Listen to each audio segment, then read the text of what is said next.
যেই গ্রামবাসীরা গুন্ডামি চালিয়েছে তাদের হাতে কোনো দলীয় পতাকা ছিল না, স্বাভাবিকভাবে আমরা বলবো সাধারণ গ্রামবাসীরা গুন্ডামি চালিয়েছে। এখানে আবার বিজেপির লোকজন রয়েছে, আমি কথা বলবো কি কারণে অ্যাটাক করেছিল, কি ঘটনা ঘটেছিল, আসলে কি হয়েছিল বলুন তো। আজকে তো সমীরদা ভট্টাচার্য যখন ঢুকেছিল, পাশাপাশি শঙ্করদা ঢুকে গেল, সমীরদা পার হয়ে গেল, তারপরে শঙ্করদা আটকে দিল, কি হয়েছিল অ্যাকচুয়ালি? দেখুন, ওখানে গন্ডগোলে কোনো কিছু ছিল না। আমরা ওখানে পৌঁছানোর পর কি ত্রাণ দিতে গিয়েছিলেন? আমরা ওখানকার এলাকার কতটা ক্ষতিগ্রস্ত মানুষ হয়েছে সেটা দেখার জন্য আমরা গিয়েছি, এবং ক্ষতিগ্রস্ত পরিমাণ দেখে সেটা আমরা কেন্দ্রীয় সরকারের কাছে আমাদের এমপিরা এবং রাজ্য সভাপতি তারা জানাতো, এবং মানুষ যাতে ক্ষতিপূরণ পায়। ব্যাপক হারে মানুষের ক্ষতি হয়েছে বন্যায়, সেই ক্ষতিপূরণ যাতে সঠিকভাবে মানুষ পায় তার জন্য আমরা একটা রিপোর্ট তৈরি করার জন্য ওখানে গেছিলাম। তো যাওয়ার পরে সেখানকার সাধারণ মানুষের কোনো প্রবলেম নেই, সাধারণ মানুষ আমাদের সঙ্গে ছিল। সমীরদা থেকে শুরু করে আমাদের রাজ্য সাধারণ সম্পাদক দীপকদা, আমাদের সাংসদ। কারা অ্যাটাকটা করলো? অ্যাটাকটা করলো কয়েকজন মানে কি বলবো, জেহাদিরা এই কাণ্ডটা করেলো।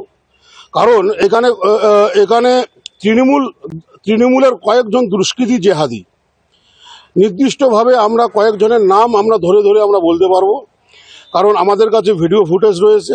তারা প্রত্যেকেই তৃণমূলের কর্মী এবং জেহাদি তৃণমূলের কর্মী। সেখানকার সাধারণ মানুষ প্রচুর, ওখানে শহ মানুষ ছিল, তাদের কোনো বিক্ষোভ নেই। মুষ্টিমেয় 20-25 জন তারা জড়ো হয়ে পরবর্তীতে এই সমস্যাটা তৈরি করল। ক্ষোভটা কি ছিল ওদের? ক্ষোভটা মেনলি তাদের কোনো ক্ষোভ নেই। এখানে বিজেপির নেতারা কেন আসবে? এখানে বিজেপির নেতাদের আমরা ঢুকতে দেব না।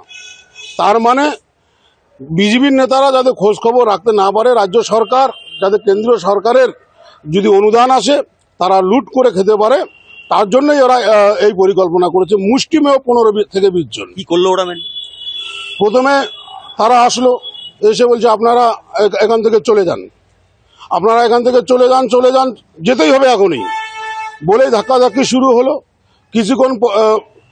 কিছুক্ষণের মধ্যেই এমন একটা পরিস্থিতি তৈরি করলো, তারা পাথর দিয়ে ঢিলাচ্ছে, কেউ জুতা দিয়ে ঢিলাচ্ছে, কেউ বাঁশের লাঠি দিয়ে পিটাচ্ছে। মানে এক একজনের অবস্থা এক এক রকম। তাদের বক্তব্য নির্দিষ্ট কোনো বক্তব্য নেই।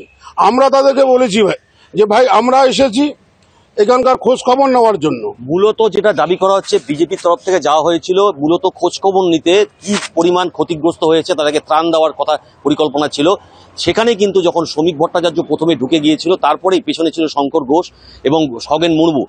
তাদেরকে দেখেই কিন্তু প্রথমে অ্যাটাক হয়, তখন তাদের পাথর দিয়ে মারা হয়, লাঠি দিয়ে মারা হয়, তাদের গাড়ি ভাঙচুর করা হয়।